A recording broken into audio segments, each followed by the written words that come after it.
महाभारत का युद्ध अचानक नहीं हुआ। उसकी शुरुआत हुई थी एक अजीब से जन्म से।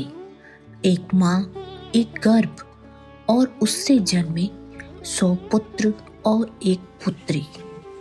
आज हम जानेंगे कौरव कौन थे, कैसे जन्मे और यह चमत्कार कैसे हुआ। कौरव हस्तिनापुर के राजकुमार थे।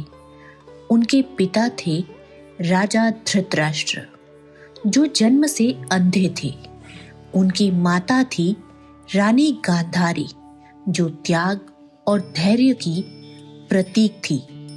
कौरव पांडवों के चचेरे भाई थे। जब गांधारी को पता चला कि उनके पति अंधे हैं, तो उन्होंने भी अपनी आंखों पर पट्टी बांध ली। उन्होंने कहा, मैं वही देखूंगी जो मेरे पति देखते हैं। यह त्याग महान था, पर आगे चलकर यही दुख का कारण बना। गांधारी बहुत समय तक गर्भवती रही। सामान्य समय से कई वर्ष बीत गए, लेकिन बच्चे का जन्म नहीं हुआ। इसी बीच कुंती ने पांडु के पुत्रों को जन्म दिया। यह देखकर गांधारी के मन में दुख और बेचैनी बढ़ गई। एक दिन क्रोध और पीड़ा में उन्होंने अपने गर्भ पर प्रहार किया। गर्भ से एक जीवित बच्चे की जगह एक मांस का बड़ा गोला निकला। गांधारी डर गई। सब हैरान रह गए। तभी ऋषि वेदव्यास वहां आए। उन्होंने कहा, गांधारी, यह कोई साधारण गर्भ नहीं है। तुम्हें वरदान मिला है 100 पुत्रों का। उन्होंने उस मांस के गोले को 101 टुकड़ों में बांट दिया। हर टुकड़े को घी से भरे मिट्टी के घड़े में रखा गया। ये घड़े सुरक्षित स्थान पर रखे गए। समय बीतने पर एक एक करके बच्चे जन्म लेने लगे। इस तरह 100 पुत्र, एक पुत्री। यह जन्म मानव शरीर की सामान्य प्रक्रिया नहीं, बल्कि ऋषि के वरदान और दिव्य शक्ति से हुआ माना जाता है। वास्तविक जीवन में नहीं, महाभारत में यह एक दिव्य कथा है।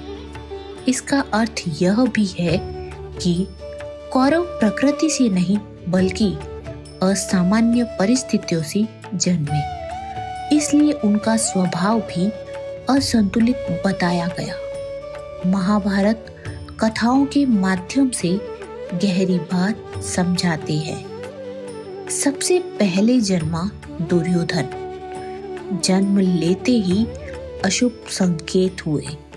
विद्वानों ने कहा, यह बालक कुल का विनाश करेगा, पर पिता मोह में धृतराष्ट्र ने यह बात नहीं मानी। दूसरा पुत्र दुशासन, यह दुर्योधन का सबसे बड़ा सहायक बना। बाकी 98 भाई, कुल मिलाकर 100 भाई, एक बहन। कौरवों की एक ही बहन थी, दुशला। वह स्वभाव से शांत और भाइयों से प्रेम करती थी। राजनीति से दूर रहती। दुशला का विवाह जयद्रथ से हुआ। वही आगे चलकर अभिमन्यु की मृत्यु का कारण बना। सभी कौरव बुरे नहीं थे, लेकिन दुर्योधन का अहंकार, दुशासन की क्रूरता और गलत सलाह सबको अधर्म की ओर ले गई। पांडवों को जनता का प्रेम मिला, धर्म का साथ मिला और भविष्य का राज्य भी। यही बात दुर्योधन से सहन नहीं हुई। यहीं से महाभारत का युद्ध तय हो गया। इस तरह एक अनोखा जन्म एक बड़े विनाश का कारण बना। महाभारत हमें सिखाती है, जब जन्म से ही अहंकार बो दिया जाए तो युद्ध अवश्य होता है।